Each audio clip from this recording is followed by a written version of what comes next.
अगर किसी ने कुछ चीज बोल दी, एंटी नेशनल क्या होता है?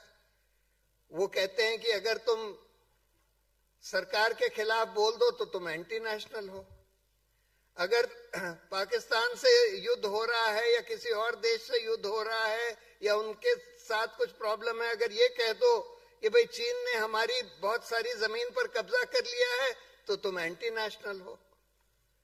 तो स्वतंत्र पत्रकारिता जो आज सोशल मीडिया पर हो रही है, जिसका बहुत बढ़िया इन्फ्लुएंस है ओवरऑल, कुछ बेहुदी चीजें उसमें भी होती हैं, उस पर अंकुश लगाने के लिए ये सब हथकंडे अपनाए जा रहे हैं और इसको हमको रोकना पड़ेगा।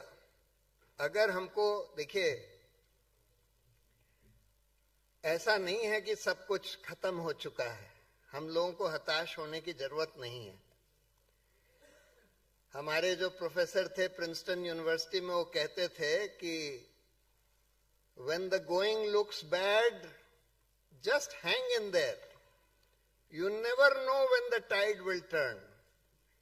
And the tide can turn very swiftly. बड़ी तेजी से हालात बदल सकते हैं।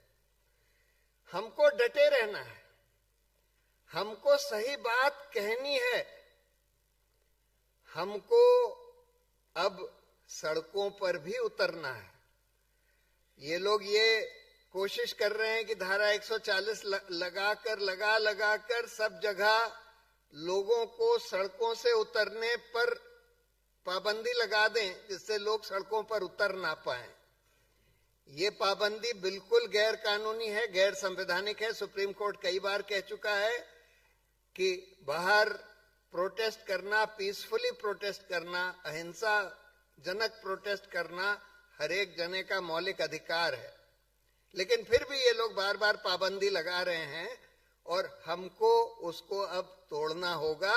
जो गांधी जी ने सिखाया था, सत्याग्रह करना पड़ेगा, यानी कि उस कानून को तोड़ना होगा, पीसफुली तोड़ना होगा, मिलकर तोड़ना होगा, सब लोग मिलकर अगर बाहर आए।